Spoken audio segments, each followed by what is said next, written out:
Who is Jayden Kennedy? Ooh, everyone saw me as Jayden the athlete, and I needed people to sort of switch that perspective and see me as Jayden the realtor. So I wanted people to see that I'm putting in work with real estate and that I could provide a lot of value. Probably one of the hardest points in my life, just because my parents grew up playing sports, but that built me to who I am today. Ladies and gentlemen, welcome back to another episode of More Than a Sale, where it's not just about the successes, it's about the failures, the heartbreaks, the setbacks. And today, I have one such individual. She's a social media sensation. She's been killing it in the real estate game. She's scaled her social media following. And today, we get to hear about her journey and how she did it. Jayden, how are you today? I'm doing well. How are you? Wonderful. I knew that when I got into the industry during COVID, Yeah. a lot of realtors already had their position sort of solidified in the industry. So I said, how can I create a space for myself? And I just found that social media would be the easiest way to do that. 6 months in, I got my first actual lead, did my first deal maybe about 8 months in. And I was like, holy crap. 5 deals from social media. I then learned the power of referrals because 2 of them referred me clients, and then it sort of started to snowball from there. So I realized, let me get the majority of my business so I can get a lot more deals offline. And do you have haters too, or what? Yes, I get a lot of haters, but the haters can kick rocks. At the end of the day, I engage with them sometimes because the more engagement they give me, the more it gets boosted in the algorithm, right? Jayden, how are you today? I'm doing well. How are you? Wonderful. Tell us about yourself. How did you scale your social media following from 2,000 to 28,000 followers? I would say it's social media content, specifically educational content. I knew that when I got into the industry during COVID, Yeah. a lot of realtors already had their position sort of solidified in the industry. So I said, how can I create a space for myself and try to attract business as opposed to chasing it? And I just found that social media would be the easiest way to do that. And what do you find that your content and who's the audience that your content serves? That's what I want to know. I would say it's mostly first-time homebuyers, people between the ages of 25 to 35. And I do tend to just attract a lot of people who do look like me also. I don't know if that's just a byproduct of the way that I present myself, Yeah. but yeah. And the type of videos that you make, which video do you find, or any type of video, resonates more with the audience than the others? I would say the videos where I'm breaking down how much cash it is that you need in order to buy a house. I find that a lot of realtors post just listed, just sold, but they don't explain to people just how much cash people need in order to facilitate those transactions. So $500,000 house, you're going to need $25,000 down, $7,500 to $13,000 for closing costs, those types of things. That's what people actually want, is give me the numbers, show me how I can get into real estate as opposed to how you're selling houses. And at what point did you sort of realize that this is the stuff that is important for a buyer, for a seller, for the audience? I would say actually before I got into real estate, I was lucky enough to get a scholarship to play volleyball in California. Wow. And when I was there was a lot of affluent families and a lot of them invested in real estate. We'd play volleyball in Hawaii and my teammates would have houses in Hawaii. And I'm like, how the heck is this happening? So I had conversations with people and I was like, you know what? Real estate is definitely a way to sort of build wealth and also have flexibility when it comes to going on vacation. So I came home, had conversations with people and realized that no one knows how to buy real estate, especially in my circle. So I said, let me get my license and let me educate people. So it was actually before getting into real estate that I knew there was sort of that knowledge gap in specific communities. Let's go back to your volleyball days. So Yes. first off, were you trying to play volleyball professionally? Yeah, so growing up, I always wanted to play in the WNBA. Yeah. That was just my thing because I'm 6'2". Played competitive sports for about 10 years, soccer. Yeah. Then I had to have 2 hip surgeries. Oh, no. Couldn't play soccer anymore. Decided to switch sports, something that wasn't as harsh on my body. Did volleyball, got a scholarship, and then my freshman year, I actually had to have a knee surgery. So I had a knee surgery, came back stronger than ever, graduated, played overseas, and then decided, you know what? My body's taking a toll. I need to switch industries, and then that's when I got into real estate. That's incredible. And where did you go to school? University of San Diego. So you Shout went- out Toreros. Okay, wow, that's incredible. And you grew up in Ontario? I grew up in Ontario, so Yeah. born and raised in Durham, but then I went to university in California, then I played professionally in Belgium, and now I'm back here in Durham. And when did you start playing basketball? At what age did your family put you in basketball? So my family put me in basketball when I was super young, but then we switched to soccer. So I did basketball for a year when I was probably like 10 or so, Got it. and then I switched over to soccer, and then I did volleyball my freshman year of high school into university. And how did you feel when you had your back surgery? How old were you when you had your back surgery? Or hip surgery, I was sorry. hip surgeries. Yeah. So that was probably one of the hardest points in my life. Just because my parents grew up playing sports and I was a very competitive, successful athlete. I will say that. So my first surgery was probably when I was 14. It happens to like 1 out of every 500,000 kids. And then I was recovering, and then my surgeon called me in for a checkup, and they said, hey, you know what? You actually have the same issue on your other hip. So you're going to have to restart this entire rehab process, and you're not going to be able to play sports anymore. I was like, wow, this sucks, right? So I did a lot of rehab, worked really hard, had a good support system. And you're 14 at this time. Yeah. So I have a couple of questions about this, okay? Yeah. So you're 14 at this time, and was there a moment when you're playing a game, or was it an injury? Like what led to that injury? Yeah. Or was it a period of time? It was like a period of time. So what happened was like you have a growth plate in your hip and it slipped out of place. So then it actually caused 2 of my bones to constantly hit against each other. So as I was playing, I knew that something was off, but I couldn't necessarily identify it. But sometimes I just wouldn't be able to be weight bearing at all. My hips would just give out. And then I would go to the hospital. No one would be able to identify it. And then one day, Dr. Kelly Leach, shout out to her, she was able to identify exactly what the issue was, and I was able to get that surgery. But for me, as the age of 14, sports was sort of all that I knew, right? So my world felt like it was crumbling a little bit, but with a good support system, like I said, I was able to come back stronger. And how long were you out for after your hip surgery? Probably overall with the 2 hip surgeries, like 2 or so years. Wow. Yeah. Couldn't do like stairs or anything like that. Talk to me about the recovery period. The recovery period was hard. There was a lot of rehab. It took a toll on me mentally, right? Because when you're so used to having, say, a daily habit of going to school and then playing sports, and sports when you're young, that's a great way to socialize with people, right? So I'm not seeing my friends as much. I'm not getting that physical activity. So it was really hard on me. It was a lot of TV. So how were you feeling when all of this was happening? I was upset, but I knew, okay, we'll rewind a bit. I was born with my feet backwards. Interesting. So my feet backwards and then my hips, we think that there was a correlation there. But from the beginning, I sort of had a bit of setbacks that I was able to overcome. So my parents always instilled in me like, hey, you had your feet issue, your hips, you're going to get over this too. So I never saw any doom and gloom. I knew that I was going to be able to persevere. I just didn't know what the timeline was going to look like. And what impact did your parents and your siblings, do you have any siblings? Yeah, I have a brother. You have a brother. So talk to me about the family dynamic of having a sister with backwards feet and, you know, all these things that are going on, and having a daughter. What were your parents saying? Who was supporting you the most at this point in time? So I'll be honest, I don't really have my father in my life. I do have an amazing stepfather. But my mom was really supportive. She had gone through a couple of surgeries too throughout her lifetime. So she's just really there for me, cooking me food and just giving me affirmations, right? And I feel like a lot of parent-child relationships, they don't necessarily have that. But like every day she'd be like, Jayden, you're going to get through this. You're strong. I have big visions for you. You can do whatever you want.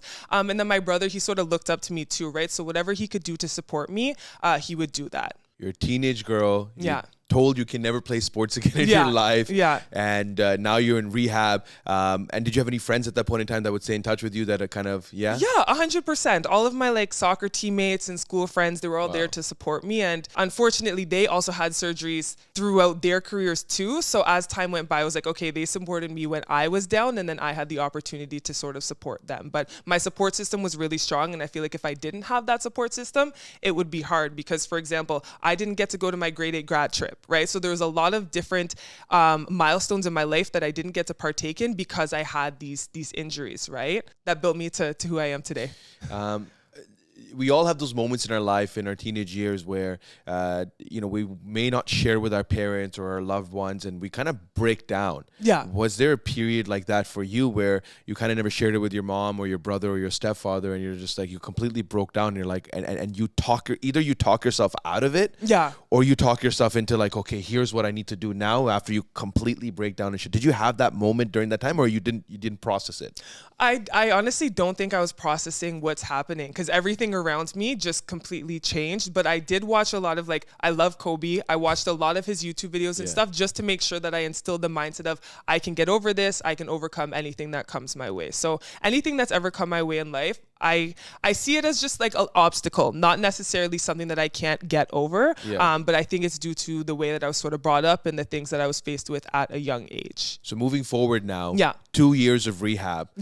when do you start getting back into sports? And even when you're told by the doctors you can't get into sports, what happens from there? Yeah, so about 2.5 years in, I started getting back into sports, but I realized that I wasn't able to run the same way that I used to be able to, right? Yeah. So I said, I need to take on a sport that's less physically tolling, but I still like the competitive nature, all of the lessons that I learned from sports and the relationships I build. So I was like, you know what? I have the height. I'm 6'2". Volleyball coach had actually seen me play soccer, and he said, you know what? I want to take you from soccer and make you an amazing volleyball player. So he brought me over. We were on one of the top teams. He let me play every game. We started losing every single game, of course, because I was the worst player on the team. But then we became one of the best teams in the country. So it worked out. And Yeah. then you ended up getting a scholarship for volleyball. Yeah, exactly. So, And how did you feel when you found out you got a scholarship and you're like, wow, I'm back to playing sports. I have a scholarship now. And look what I went through in order to get to where I am right now.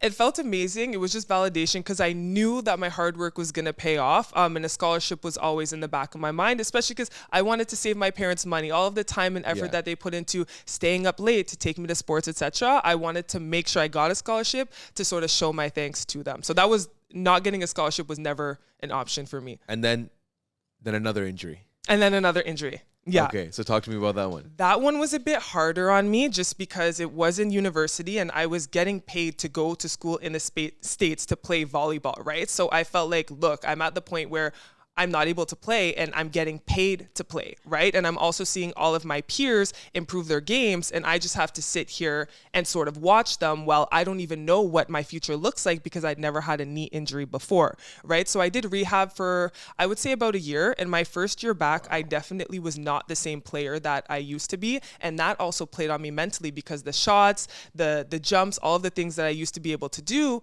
it wasn't the same anymore, right? So one of my trainers, he really took his time to invest in me and ensure that I'll come back stronger. So I would go in the gym, get extra reps, do extra rehab. Fast forward to senior year and I was an All-American volleyball player, which means like I was top 10 in the country for my position, right? So yeah, everything happens for a reason. And I actually came back stronger after that knee injury, but there was about a year and a half where I was significantly weaker than I was before.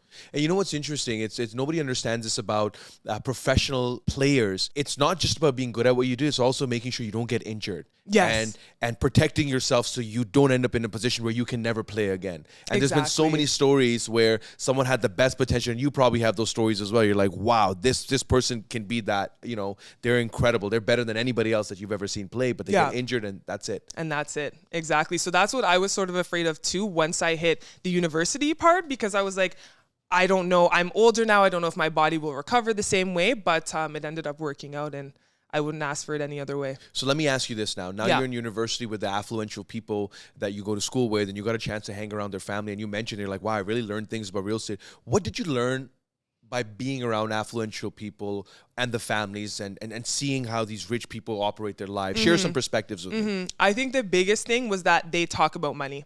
I find that a lot of families, especially I'll just be honest, in African American communities, they don't have conversations about money in their house. And it's almost a taboo topic. And that's what really stuck out to me because money is, the key to a lot of things in life, specifically, real estate, a home over your head, etc. So I was just so shocked at how transparent the parents were being with the kids. Like, this is how I grew this business. And, I'm going to give you money, but I want you to invest in X, Y, Z with that money so you can see a return. These are conversations that were very foreign to me. So I feel blessed to have been in those rooms and heard those conversations and just realized that having these conversations is very normal. But back home, these conversations, we're not having them. So that's when I really, it ignited a fire in me to say, you know what? I need to come back home and normalize these conversations within my community because that's the only way that we're really going to be elevating, right? And did you come from money? I wouldn't say no. We definitely did not come from money. So I'm at a point now where I am successful, which is nice, but my mom is still a little reluctant. When I go and spend X amount of money on something, she's like, Jayden, are you being a little gluttonous? And I'm like, Mom, look, I understand where we came from, but I've worked really hard for this, so I'm going to buy it for myself. But I wouldn't say that we came from anywhere very big. And I think that real estate has really enabled me to build the life that I've wanted to live for both myself and my family members. So coming back to the affluential family, what are some tips that have stayed with you that you've implemented in your business now? Number one is invest in real estate, right? I never saw real estate as a way to build wealth. So I think that is number one. Number two, you want to diversify your investments, right? So yes, you want to invest in real estate, but do you want to invest in stocks, etc. Another one that I would say is just really go out of your way to always learn, right? I never used to work on like self-improvement. I never used to read books on financial literacy. I almost saw reading as something that wasn't fun, right? But I feel like in school, you're forced to read certain things, and that's what sort of fosters a resentment for learning certain things. But reading, I found that the very affluent people, they were always reading books, and if it wasn't them, they had people reading books for them, or they were listening to audiobooks to always learn and level up. And what do you do to learn and level up? I listen to a lot of podcasts. So during my free time, I don't listen to too much music. So when I'm driving, I like to listen to podcasts. I like to talk to elders, right? So I have a few friends, or I call them friends. They're about 80 or higher, older, and they impart a lot of wisdom in me. So I would say just surrounding myself with people who are at places in life where I want to be, or who have done what I want to do, has really helped me level up. So let me ask you this now. Flash forward into your real estate career. Yeah. Walk me through your real estate journey. Okay.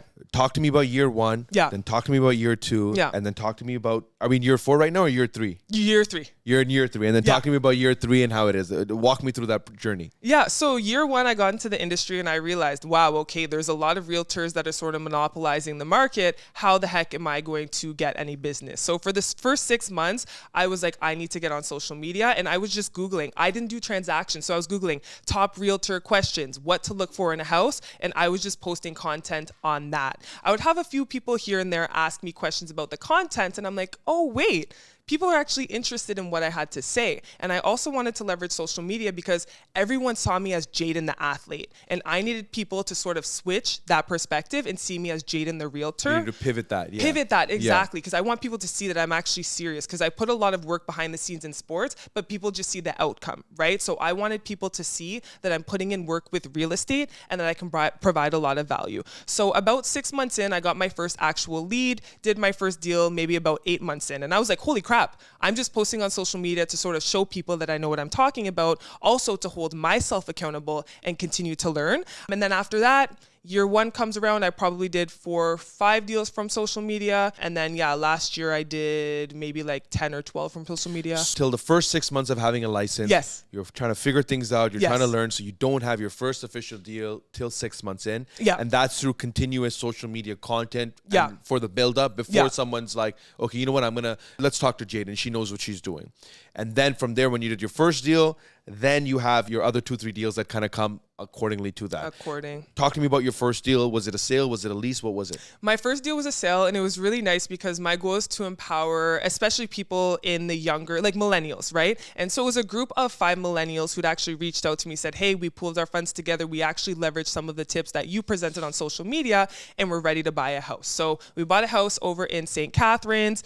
We did add a second unit in the basement, so they're renting it out, getting some money that way, and they did just a group investment. So that was my first deal, and from there they were really happy. Was it smooth or was it tough for you? No, it was actually really smooth, which is good. Yeah. And the nice thing was that I then learned the power of referrals, right? Because 2 of them referred me clients, and then it sort of started to snowball from there. So I realized, let me get the majority of my business primarily from social media, but I need to take care of these people so I can get a lot more deals offline. And so I do make a lot of deals, or I do a lot of business from social media, but I try to really take care of my clients so that I build that relationship off of social media and get into their networks that way too. Got it. Then we flash forward in a year or 2. Talk to me about that.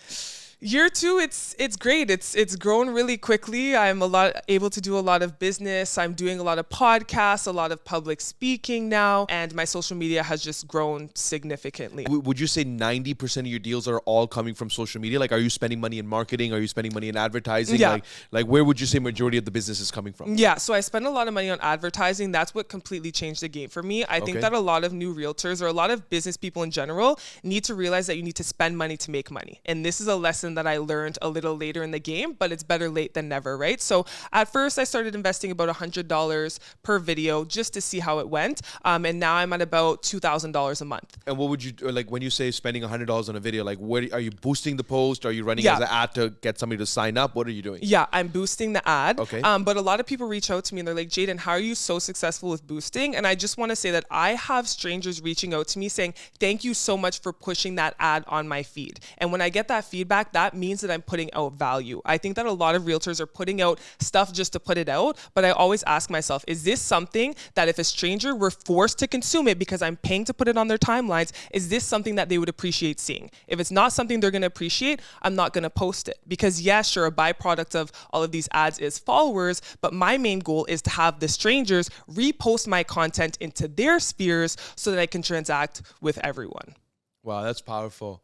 And that's what I love about your content. It's so unique in the sense where it's all about tips and tips and tips and tips. I think what you see on TikTok, but it's really on Instagram. Yeah. Do you also utilize TikTok as well?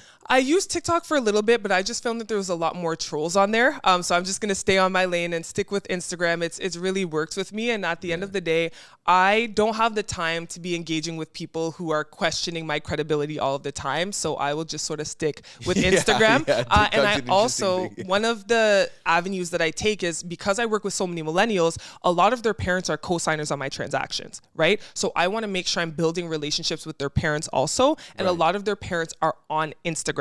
So I use my Instagram also as a resume so that if their child goes to them like, hey, I have someone from social media, they can take a look at my resume and say, you know what, Jayden is credible. And then once the parents transact with me, they share my content with their peers who are at a different price point. And now I'm unlocking two different sets of demographics at once. And did you think real estate was going to work out for you when you first got your license? Absolutely. Yeah? Yeah. Only because Why? once again, when I do something, I put my all into it. And having been a competitive athlete, it's just the mindset, right? Anything that I do, I know I'm going to be successful. It's really just coming up with a blueprint. I think a lot of people come into the business like, oh yeah, I want to drive a flashy car, but they don't come up with the process in which they're going to, take in order to achieve that goal. So I break it down. I know my numbers and I know I'm going to achieve them. Is there a particular video that really kicked things off for you? Because there's always that one viral video that's for sometimes on on someone's Instagram account that like, wow, who is this person? I want to know more. Okay, what is she talking about? Was there a video that really hit home? I wouldn't say there's a video that necessarily hit home, but I posted a video on rent to own, right? A lot of people in the Black community, they think rent to own is the best thing since sliced bread, but it's not.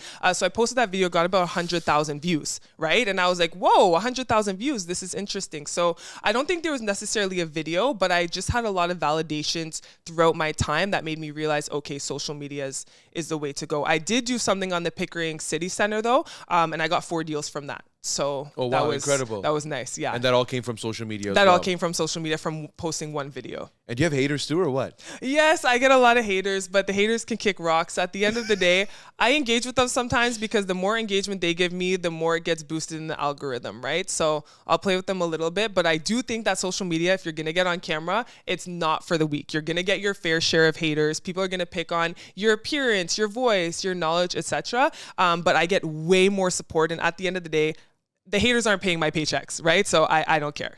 Is there haters come in many different forms? Yeah. Is there any particular type of hate that sort of irks you a little bit? It's like why? Yeah. So once again, I got into real estate really to help uplift, minorities specifically. So when I have minorities coming for me, that's when it sort of hits home a little more because it's like, you are the reason I'm getting into this. Why are you trying to bring me back? We already know all of the systemic barriers that we're facing. We should be empowering each other as opposed to bringing each other down. And if you don't think that what I'm saying is credible, please reach out to me privately as opposed to trying to start something big on my profile. Doesn't make sense. So those are the only ones that really hit home. It's because I'm making these videos for you and I'm already fact checking. I'm not going to put something out that's going to misguide you. So for you to question what I'm putting out and try to bring me down, it's not a good look. Yeah. Yeah. You said something so powerful there, and it speaks volumes that you're really focusing on the community. And is there a reason why you want to focus on the community? Is there a close story to you that you're like, this is an area that I want to focus? Tell me a little bit more about it. I want to know. Yeah, no, I just want to focus on specifically minorities because I feel like we are the ones who don't have the same generational wealth that other communities have, right? And there's certain communities who understand,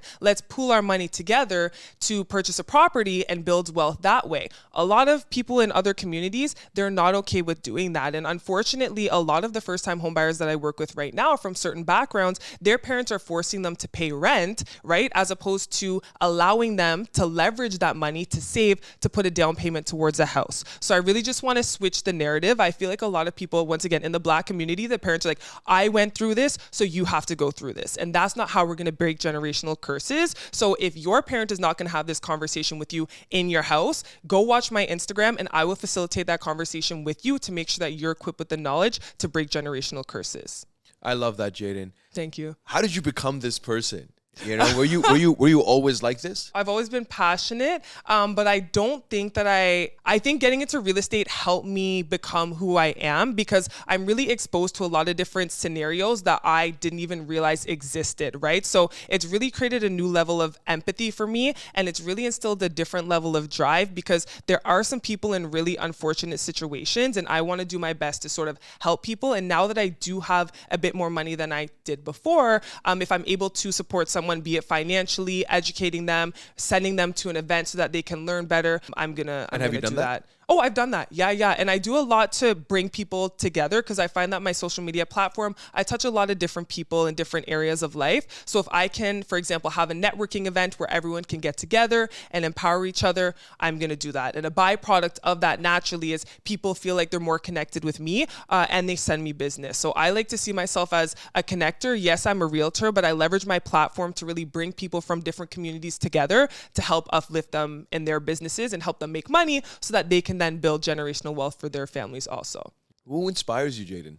Who inspires me? I would say, so Kobe, I feel like was a really big inspiration. Also my mom, right? She worked really hard to provide me the life that I did have. Granted, it wasn't the most extravagant, but she really sacrificed a lot. So I want to make sure that whatever it is that I do, I'm working really hard to ensure that we're never in a situation that we were prior, and so that I can give her the lifestyle that she wants, right? Tell me about your mother. Tell me something about her. What does she do for work? You know, talk to me about the struggles that she's faced raising the family that she has. So I will say, number one, she has dropped everything that she does because she wants me to outsource every single thing to her. So now what she does, like on a daily basis, she'll help me with my CRM. She goes, installs lock boxes, just sold, just listed. She is like basically my admin. She believes in me so much that she's literally dropping everything that she has to support my business, which is also another reason why I want to be successful, because I see everything that she sacrifices for me, and I just want to make sure that I'm doing everything that I can to help her. So she's just inspiring because she believes in me so much that she's literally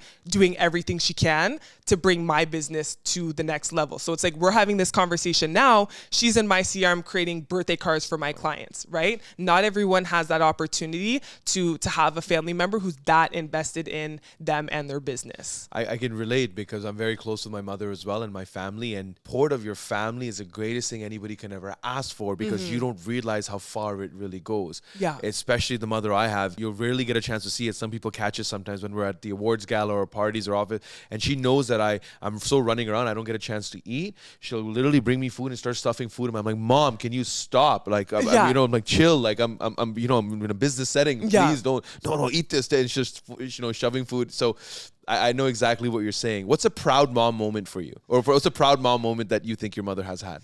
Honestly, she tells me she's proud of me like every day, which is so cute. She texts me, I'm so proud of you. I think that maybe me getting a scholarship or her seeing how much I'm growing in real estate. I think I do a lot community-wise. So I go to a lot of elementary schools, empower the youth, talk to them about real estate. And I think that's sort of her proudest moment, because she sees that I am becoming the person that I wish I had when I was younger. So overall, she's very proud of everything. Yes. I'm sure. And she has every right to do so as well. What's next for Jayden Kennedy? What's next? Well, I still want to continue to build the foundation with real estate, but I am thinking I might do a couple social media courses and then also a lot of public speaking, right? I like to go to different communities, high schools, elementary schools, sports teams, and just educate them on financial literacy and sort of bridge the gap between financial literacy and real estate acquisition, and start them while they're young, right? Because it's so hard to change mindsets once you get older, but if you can instill in them, this is what a credit card is, this is what a debit card is, etc., while they're younger, they'll they'll familiarize themselves with that, and then hopefully when they're older, be able to make smart financial What's decisions. your big plan with all of this? I mean, I'm seeing that you're seeing it all unravel in front of you, and I'm probably asking a very large question. Yes. But as of now, what's the big plan? How far do you think you can take this based on the momentum that you have in your corner? What does it look like in a perfect world? In a perfect world, I have a lot of people around me. I have a real estate team. Now this team, they're all going to be very competent. They're going to do a great job. I'm going to sort of be out of the business a little more, maybe not as much client facing. I'm going to have passive income through a social media course, and then I'm going to do a bit of public speaking. In terms of commission, etc., we're talking like hopefully 50 mil, GCI, all of that. But yeah, the future is bright. Cool, I love that. Since I own a real estate company, yes, I work with a lot of realtors, and I always find that when we find immediate success, we tend to deviate from the things that lead us to the success in the first place. We really haven't maxed out that success or have hit a peak. I say till you don't hit that peak, and that's my recommendation, by the way. Till you don't hit that peak, now you've done extremely well last year and the year before. Ask yourself, do I really need to deviate and have a team already? Am I even ready? Or how far can I push this individually till when I reach that point? Would you agree? 100%. No, I plan on until I hit my peak, I'm going to continue doing things the way that I want to. Now, another one of my flaws is sort of, I'm very controlling. I don't like to outsource or delegate, right? So having my mom help me out is the first baby step because I know she has my best interest at heart. But I do 100% just want to stick with just me until I'm at the point where I do need to start expanding. And then we'll go from there. And I might ask you for a few tips once I get to that point. I got you. Has there been a book in your life or a quote that you've read that has a profound impact? Rich Dad, Poor Dad. Okay. That is the book that really just helped catapult me into real estate. Just once again, goes back to the financial literacy, learning about leveraging assets, money, etc., to build wealth. So Rich Dad, Poor Dad is definitely a good recommendation. That's amazing. I want to finish off this podcast by asking a very important question. Who is Jayden Kennedy? Ooh, Jayden Kennedy is a very passionate person who likes to empower those in the community. And hopefully someone who sort of meets me on the street just says that I'm a very nice person and genuine person. That's incredible. Listen, thank you so much for joining us today. I learned so many new things about you, and I'm sure our audience did as well. Till next time, thank you for watching More Than a Sale and listening to our podcast. Till the next episode.